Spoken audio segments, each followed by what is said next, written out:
Hey, welcome back everyone. It is now December 9th of 2020. Now, one thing about The Mandalorian Season 2, Episode 6, also known as Chapter 14, is that this actual episode really brought Star Wars to a new level, and we can all thank not just Jon Favreau as the writer, but director Robert Rodriguez, who was actually chosen as a last-minute decision to fill into the director's seat to actually take care of that episode. This is Mike Zero. Make sure to subscribe if you're new to the channel for future Star Wars content. Now, if you guys have never seen any of Robert Rodriguez's work, I do suggest that you guys go ahead and check out Once Upon a Time in Mexico and Desperado, two of my favorite movies by Robert, if you guys want to go ahead and check that out. But anyways, moving on from all of this, we do know that Lucasfilm is primarily focused on really making drastic changes to really ensure that Star Wars can thrive, that it can really live on beyond the 2020s and well into the 2030s, if anything, and even more than that, in order to really make it like the MCU. Look at how long the MCU has been around. You know, it's been around since 2008's Iron Man 1 by Jon Favreau, and we could very well see the same exact situation where we can have a lot of Star Wars projects on a successful note, mind you, consistently. That all depends on what writers and directors come on board. Now, I think that obviously Robert Rodriguez was the latest great example as a director. You know, Jon Favreau knows what he's doing. He knows exactly who could very well take care of Star Wars in general. However, apart from all of this, what's really exciting has to do with George Lucas. And now, since the very end of the sequel trilogy and with the Skywalker saga now over, both Disney and Lucasfilm are focused on their new Star Wars universe and trilogy of movies. It's explained that Disney CEO Bob Chaypek is very hard at work on evolving the Star Wars brand, where it's noted that one major plan that is now set in place is that Chaypek approved George Lucas to step in as the president of Lucasfilm by mid-2021 on a temporary basis, before he decides who the permanent replacement for Kathleen Kennedy will be, and that George is going to have full control over the roadmap of Star Wars films and TV shows from sometime in mid-2021, and will even have control on how Star Wars Celebration will be treated in 2022.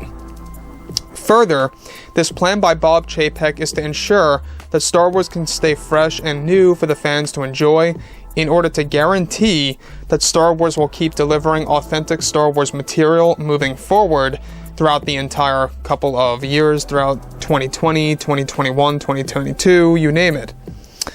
Now, Lucas is described to be excited to take on the role as president, even though it will be on a temporary basis.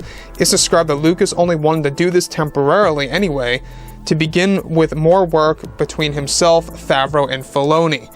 So essentially, let's stop right here for a second. So essentially, the work that's going to be done by Lucas when he's president on a temporary basis in mid-2021 is all going to carry on over throughout the years of the 2020s.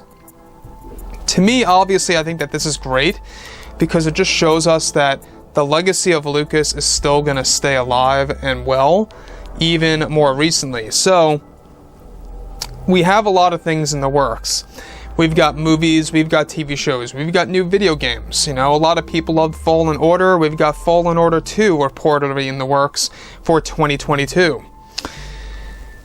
Now, on top of all of this, you know, the fact that Bob Chapek, aside from Lucas, you know, has a permanent solution, 3 different candidates as a permanent solution to replace Kathleen Kennedy. Now, this is going to be a very interesting decision because it is going to determine how well Star Wars is going to be moving forward.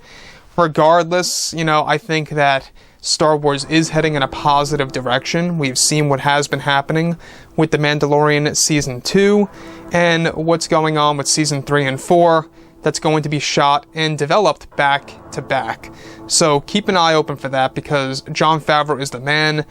He did it with the MCU. He's going to do it again with Star Wars. Now, I don't know about you guys, but Disney's also on a roll with Marvel right now. I mean, look at what they're doing with Spider-Man 3. I don't know, have you guys checked the latest news?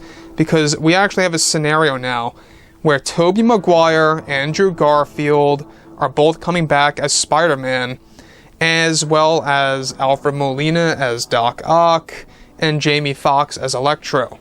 Just an example there. Not to get thrown off of Star Wars here for a second, but it just puts things into perspective of how Disney is trying to achieve or do the unthinkable with both of these franchises. That's what they want to do.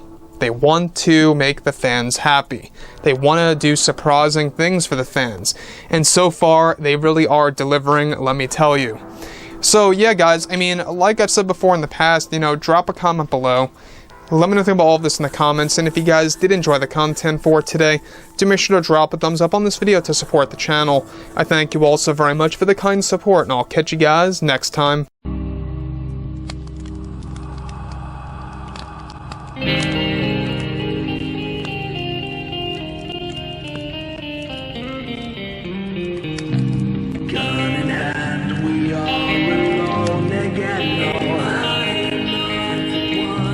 Night to moon, we hear them moans again.